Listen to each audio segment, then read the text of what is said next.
The following content is a narrated account intended for storytelling and discussion. Hi, welcome to our channel where we share the most intriguing stories. When a rugged North Georgia farmer receives a smug letter demanding public access to his private trout pond, he doesn't just push back, he declares war. Armed with cameras, old deeds, and iron resolve, Sam Hudson faces off against a corrupt HOA in a battle for land, legacy, and justice. I've lived on this land my entire adult life, and I don't rattle easy. I've survived flash floods, machinery fires, a bear breaking into my smokehouse, and the loss of my wife to cancer. But the thing that finally got my blood pressure flirting with stroke levels? A cream-colored envelope with an embossed logo reading High Ridge Waters HOA, and my name typed out like I was some damn tenant in a Florida timeshare. It was mid-morning when I found it wedged into the gate. Not mailed, not posted, physically stuffed into the wrought iron fence that surrounds my driveway. I cracked it open with the same wariness you reserve for suspicious meat in your fridge. Inside was a letter, 3 pages long, printed in 14-point Times New Roman, with all the smug authority of a lawyer who doesn't realize you used to be one of the people who trained EPA compliance agents. According to the document, I was now obligated to open up access to my pond for the enjoyment and safety of the High Ridge Waters community. The letter listed a full inventory of expectations, remove the warning signs, and private property. Boards, provide a gravel walking path to the water, install 3 public benches and a floating dock, and, my favorite, cease use of chemicals or fertilizers that may affect the shared ecosystem. The letter concluded by warning me of possible civil penalties and county intervention if I didn't comply. I reread it 3 times. Each time it made less sense. Let's get one thing straight. I don't live in a suburban subdivision. My name's Sam Hudson. I'm 45 years old. I run a small trout hatchery and farm in the North Georgia mountains, 80 acres passed down from my father and his before him. The pond they're salivating over is spring-fed, clean as glass, stocked with rainbow trout, and entirely within my property line, not adjacent, not partially shared, not touching their lots by so much as a blade of grass. High Ridge Waters is a gated community built less than a decade ago on the ridge just south of my fence line. Rows of identical oversized houses with aluminum shingles and Tesla chargers in every driveway. My dad used to take me hiking up there before it was bulldozed into what I now refer to as Stepford but with golf carts. I'd never had any problems with them until apparently they decided they were entitled to my water. I poured myself a cup of strong black coffee, sat down on my porch, and reread the letter a 4th time. By then, it had started to amuse me. Civil penalties, community rights. I could practically hear my father's ghost laughing and muttering, "Let them try." An hour later, I went into my office and printed off a formal letter of refusal. I stapled copies of my property deed, a topographic map with boundary overlays, and the water rights paperwork I had renewed 2 years ago, legally binding and state certified. I mailed 1 packet to the HOA's return address and hand-delivered another to their security office. The guy behind the desk, a kid barely old enough to rent a car, tried to act like I was violating protocol by approaching the booth. I smiled and placed the envelope on the counter like I was dropping off a bomb. Then I came home and got to work. I installed 3 new private property, no trespassing signs around the pond's perimeter. I repainted the old authorized access only placard and bolted it directly onto the aluminum gate near the tractor path. Then I checked the solar-powered security cameras I'd installed last winter. They all had clean angles on the water, the gate, and the access road. I added motion alerts to my phone and tablet, then logged into the system to archive footage. Not paranoia, just good habits. Especially when you know trouble is coming from people who have never sweated through a real job. I figured that would be the end of it, or at least put a cork in the bottle for a while. But 2 days later, I got a voicemail from someone named Karen Worthington, who introduced herself as president of High Ridge Waters HOA. The message was sugary on the surface and condescending underneath, like a poisoned muffin. "Hi, Mr. Hudson, I just wanted to confirm you received our community request. It's very important for neighborhood safety that we maintain water access and prevent individual control of natural resources. I'm sure this is just a misunderstanding, and we'd love to speak with you about next steps before legal involvement becomes necessary." I didn't call her back. I forwarded the voicemail to my lawyer friend in Athens instead, just to have it on record. Then I checked my security feed again. That same afternoon, someone on a golf cart had pulled up to my southern fence line. A woman with a blonde bob and a clipboard peered through the mesh like she was casing the place for renovation. She didn't come onto the property, but she spent a good 10 minutes pointing at the pond, jotting notes, and taking photos on her phone. Then she left. By evening, I had calls from 3 different locals, friends from the post office, hardware store, and bait shop, asking why the hell my name was being tossed around as the guy trying to block community swimming access. Apparently, the HOA had already started whisper campaigns that I was hoarding the pond, polluting it with toxic algae feed, and refusing to allow children to fish. I've dealt with bears. I've dealt with contractors who tried to cut corners on cement. But this was something else entirely. This wasn't a misunderstanding. It was a move, and I knew damn well what came next. 3 mornings later, just as I was dragging a net full of trout from the holding pen near the dock, I saw a white Cadillac SUV crawling up my driveway like it had something to prove. I watched it through the steam rising off the water, the sun barely peeking over the ridge. The vehicle came to a stop just short of my gate, blocking my truck's access path. 4 people climbed out, 3 in identical navy blue polo shirts with the HOA logo embroidered on the chest, and 1 woman in a crisp beige pantsuit, looking like she'd just walked out of a home renovation commercial. Karen Worthington. I recognized her immediately, not just from the security footage, but from the smug set of her jaw. She had that professional volunteer energy you only find in people who run PTA boards like prison camps. Mr. Hudson, she called out, stepping briskly toward the gate with a folder in hand. We thought it was time we had a friendly face-to-face. I set down the trout net and walked up the incline slowly, wiping my hands on a towel. My dog Boone trotted at my side, tail low, ears forward. I think I already made my position clear, I said evenly. This is private property. You and your people are not invited. Karen smiled with all the warmth of an IRS audit. We're not here to argue, Sam. We're just here to assess the area before our scheduled improvements. It's very important that we begin preparing for community access. Liability issues, insurance coordination, infrastructure behind her. One of the polo-shirted men was pulling a tape measure from his belt and stepping toward my eastern fence line. Another had a clipboard and was making notes about tree placement. You can stop that right now, I said. No one crosses that gate without a warrant. Karen gave me a patronizing look, the kind usually reserved for kindergartners or drunk relatives. You don't need to make this difficult. We assumed you'd come around eventually. That's where you assumed wrong. I walked to the gate, unlatched it, and stepped out with Boone beside me. The moment my boots touched gravel on the other side, one of the men, the younger one, maybe early 30s, stepped forward. You can't block access to a natural water feature, he said. There are state ordinances. No, I snapped. There aren't. And I suggest you brush up on the law before you quote it in front of a former federal inspector. That froze him for a beat. Karen's smile didn't flicker. Look, she said, I understand your attachment to this property. It's rustic, charming, very historical. But the truth is, you're the only holdout in a region that's evolving. The community expects certain standards. The pond is a resource for all of us now. No, I said simply. It isn't. Karen's eyes hardened. Then I'm afraid this is going to escalate, Sam. You've made this personal. That's unfortunate. She motioned to her people, who reluctantly stopped their measuring and retreated to the SUV. Before getting in, Karen looked over her shoulder. You'll be hearing from our legal counsel. Oh, and I'd strongly advise you to reconsider your use of electric fencing near public pathways. That's a serious safety risk. The SUV peeled off in a small cloud of dust, and I stood there for a long while, watching it vanish up the road. I already had my phone in hand before I turned back toward the house. I wasn't just dealing with entitlement anymore. This wasn't a misunderstanding or even a bluff. It was a campaign, and they were just getting started. It didn't take long for them to make their next move. 2 days after Karen's little inspection tour, I was inside the barn tuning up the generator that powers the water aerators when Boone let out a low growl near the front door. That dog doesn't growl for no reason. I stood up slowly, wiped my hands, and followed him out. What I saw made me think I'd accidentally wandered into a neighborhood block party, except it was on my damn land.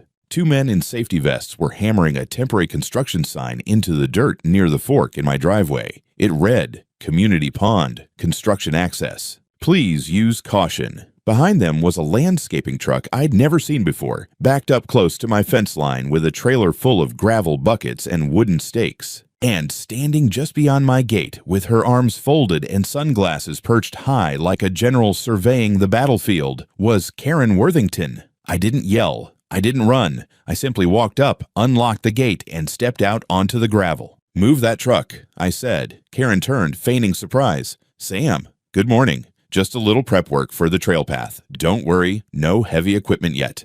"You're trespassing," I said. "And so are your hired hands." One of the guys with the vests looked up and mumbled, "We're just following the work order, sir." "I didn't sign any damn work order." Karen took a slow breath, like I was being unreasonable for not giving her permission to break the law. "We received provisional approval from the county to begin preparations for a public access path. The easement request is still pending, but there's no reason we can't begin low-impact prep.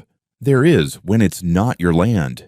You'll want to be very careful with how you handle this," she said. "We've spoken with the sheriff's department, and you're on notice for escalating behavior. Any threat or aggression, verbal or physical, will be documented." That's when I saw it. One of the men was holding his phone up, recording. "Get office my property," I said, my voice low and flat.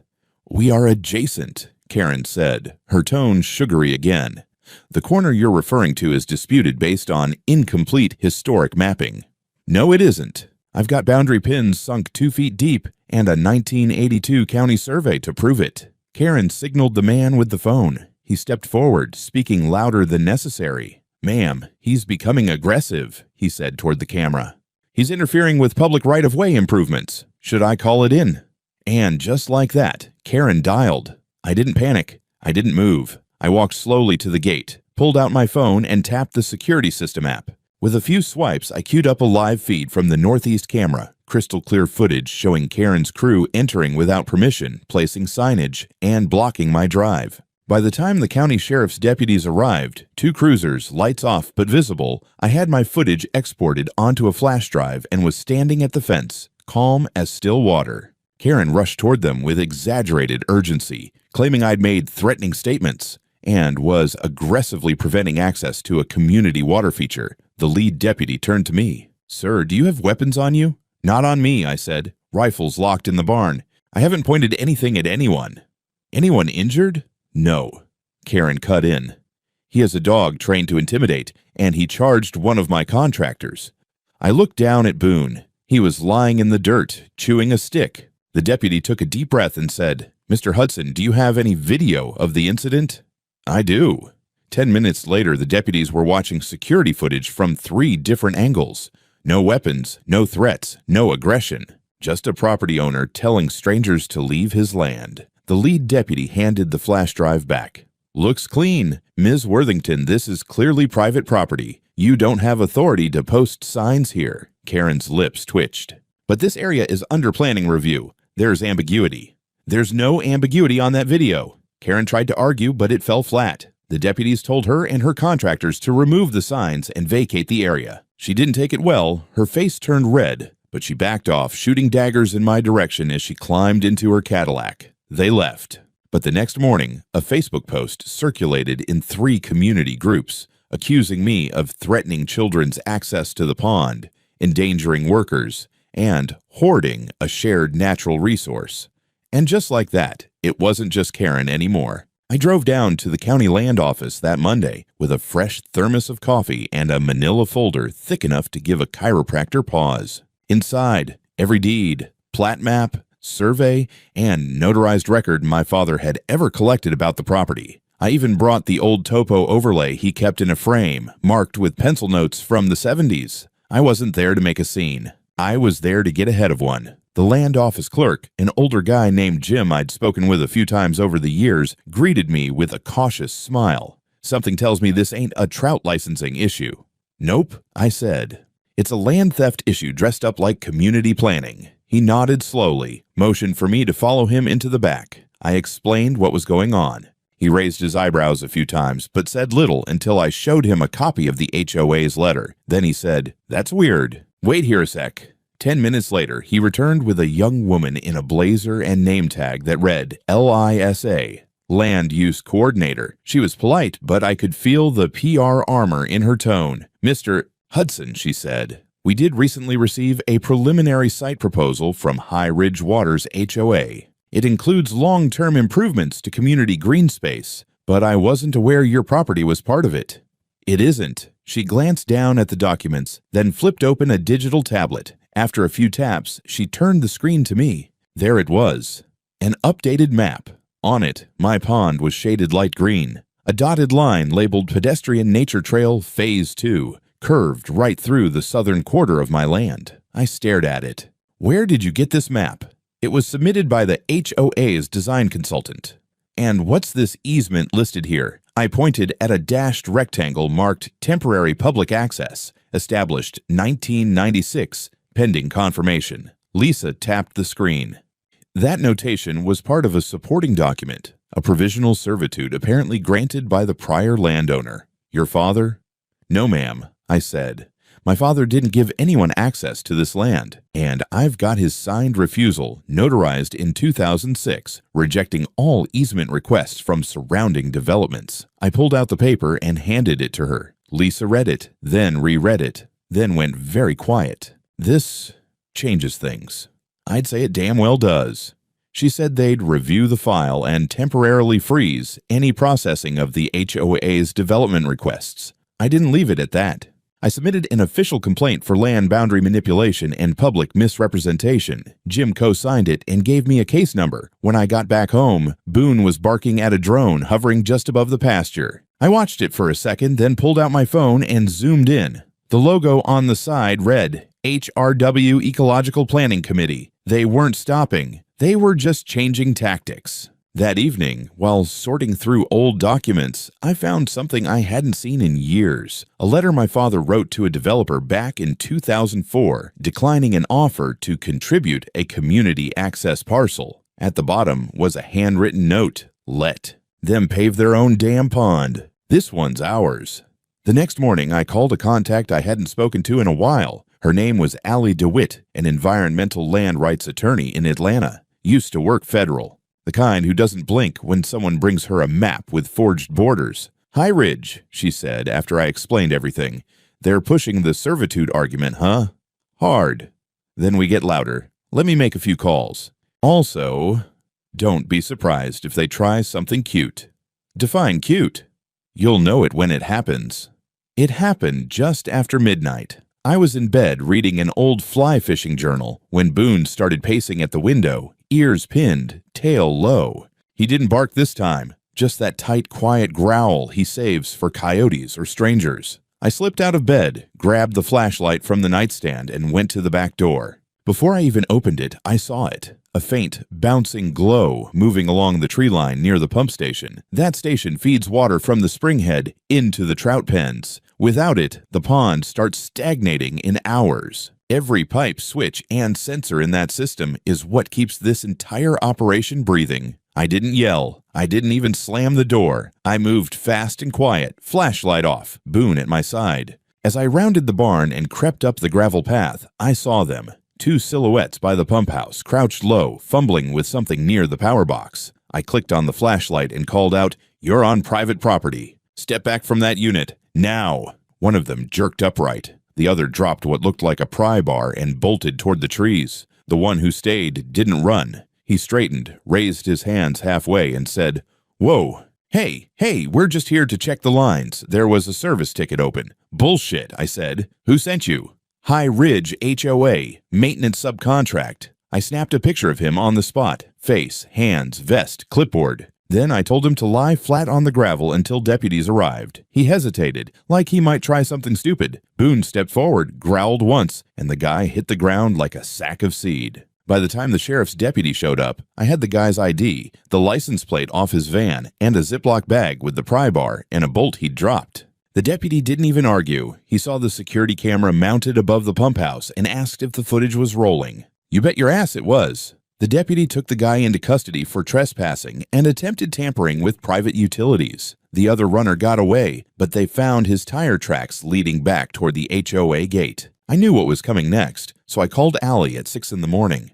"They came for the pump," I said. "Told you they'd get cute," she replied. "Document everything. And we're filing today." By 9, I'd sent over the footage, photos, and witness report. By 10, Allie had drafted an initial civil action against the HOA for criminal trespass, attempted sabotage, and intentional interference with private utility infrastructure. Around noon, I received an email from Karen Worthington herself. It was dressed up like a concern for public safety, claiming her office had received reports of unsafe wiring near a shared environmental resource and that her team was only attempting to ensure community safety. I forwarded the email straight to Allie. Her response was short.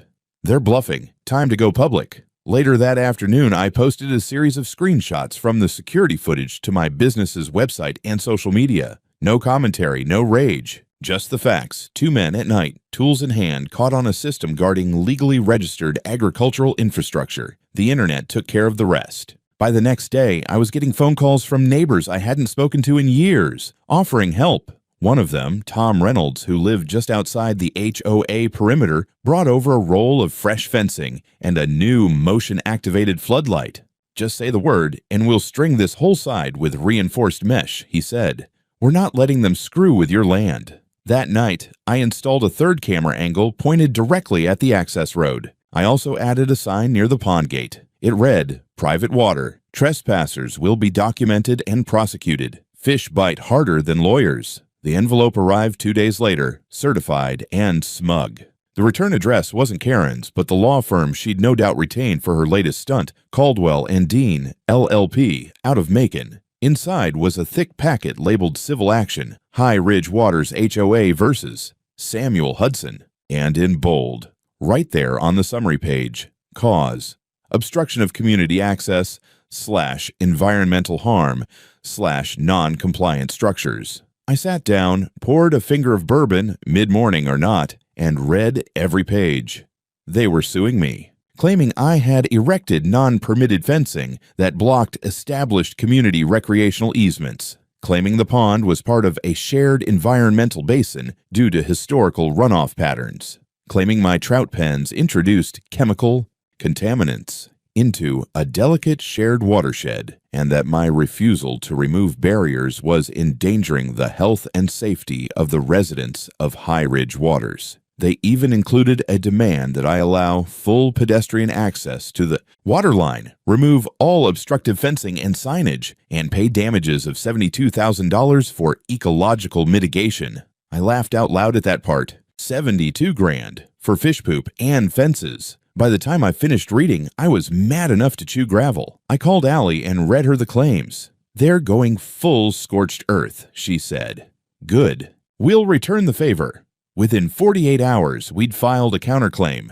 Our response included trespassing charges backed by camera footage and witness statements, allegations of attempted sabotage of protected utility systems, claims of slander and reputational harm referencing Karen's public smear campaign, and the big one, fraudulent land filings tied directly to the doctored map Karen had submitted, complete with forged servitude claims and a falsified overlay. Allie dug deeper and found something better. One of the survey amendments included a digital signature from a county zoning officer, supposedly dated 3 years prior, but the guy had only been hired last year. Forgery. We submitted that too, along with a request to freeze any county review of HOA proposals pending criminal investigation. Then came the escalation. Karen began a coordinated PR blitz, email chains, flyers in mailboxes, community Facebook posts, calling me an aggressor, a hostile land monopolist, and my personal favorite, an enemy of shared prosperity.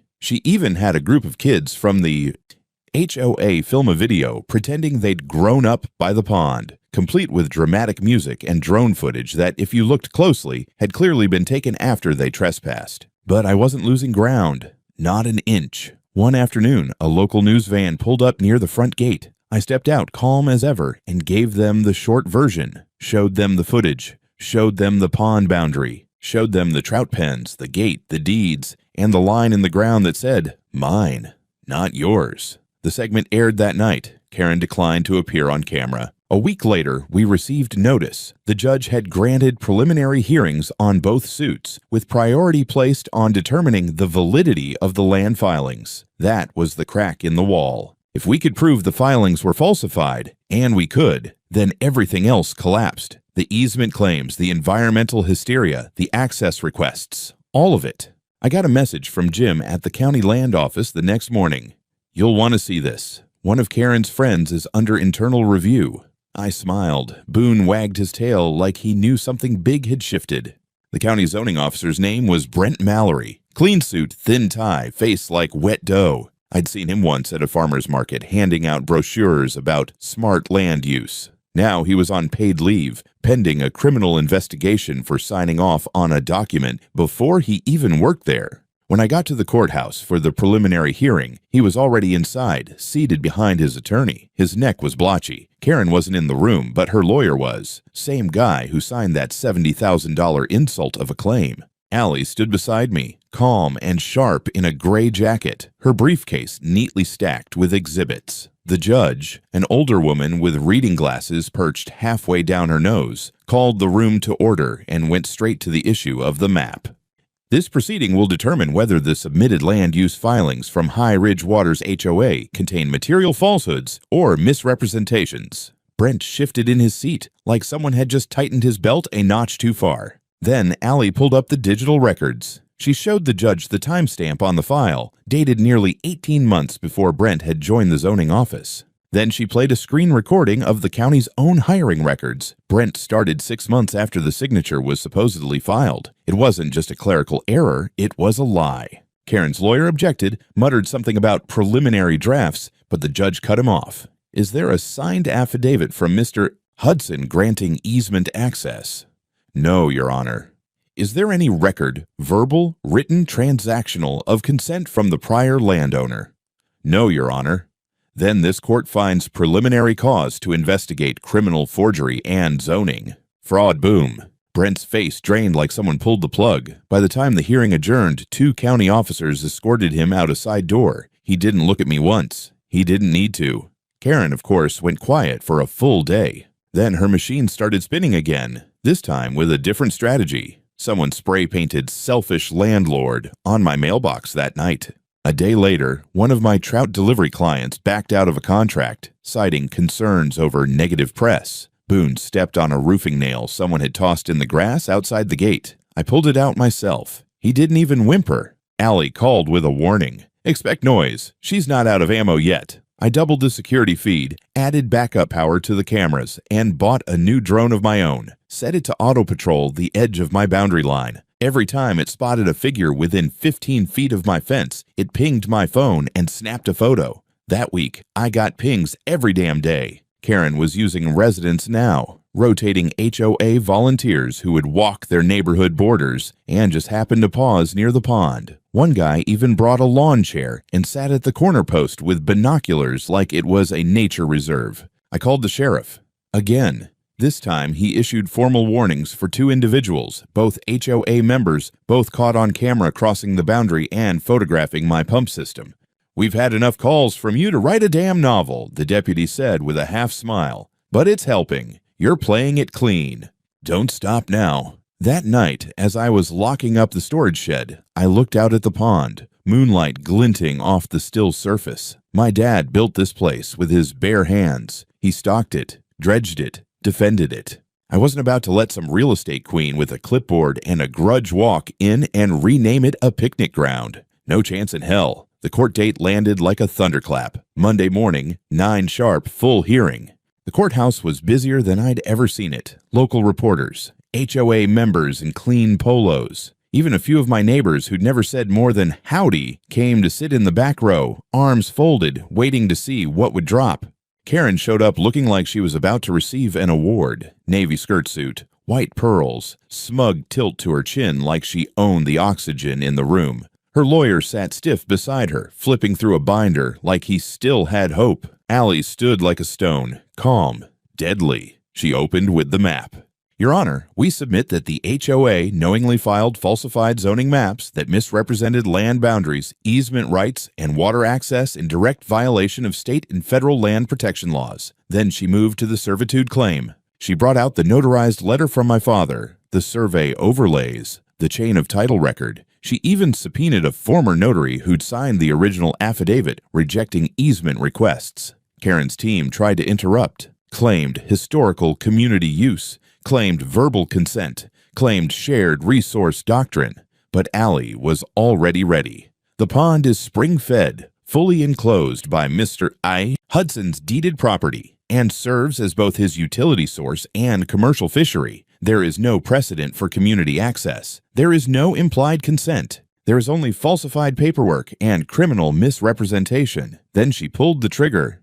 We also submit sworn testimony from Brent Mallory, who admitted under oath that he falsified the digital timestamp on the zoning overlay at the direct instruction of HOA President Karen Worthington in exchange for promises of land development, partnerships. Karen froze. Her lawyer leaned back, slow, like someone watching a tower collapse in slow motion. The judge didn't raise her voice. She didn't need to. This court finds that High Ridgewater's HOA engaged in deliberate zoning fraud, forged government documents, and coordinated illegal access attempts on private land. The easement claims are invalid. The environmental claims are unsupported. The defendant, Mr. Hudson, is exonerated of all allegations. And then came the hammer. In addition, this court refers Ms. Worthington and associated HOA officers for criminal prosecution under state law for conspiracy, falsification of public records, and attempted illegal seizure of private property. The gasps in the courtroom were louder than the judge's gavel. Karen tried to stand. She started shouting something about doing it for the children, but the bailiff was already moving. Her voice broke when she realized they were cuffing her right there in court.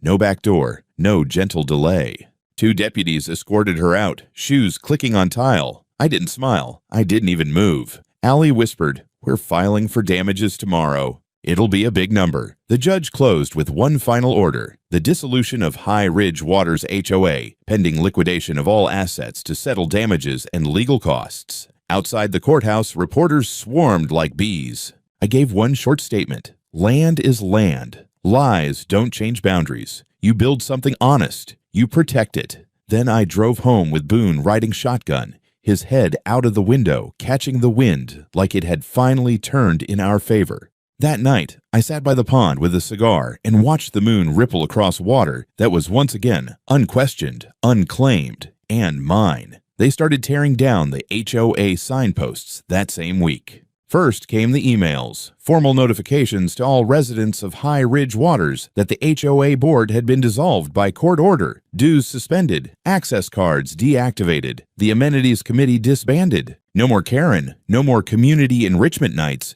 no more ridiculous lawn color compliance forms. Then came the audits. Turns out Karen hadn't just tried to steal my pond. She'd been quietly bleeding the community for years. Inflated landscaping contracts, ghost invoices, a private retreat in Asheville billed as a watershed development conference, HOA money used to pay off personal legal fees, even a leased Lexus SUV tucked neatly under communications vehicle. People were furious. A group of residents launched a class action suit against her and the former board members. One of them, a middle-aged guy named Cliff, who always used to avoid eye contact at the co-op, showed up at my gate with a box of cookies and a handshake. "You weren't the villain, Sam. We just didn't see what she was doing." Another brought over a binder of old emails, evidence that Karen had been targeting me for over 2 years, trying to map out weak spots in my property line, even coordinating with realtors to push narratives that the pond was likely to become public. Allie filed our damages claim 2 days after the ruling. The court didn't flinch. The judgment came back at $1.7 million for defamation, attempted land seizure, business disruption, and legal costs. Liquidation of HOA reserves covered just under half.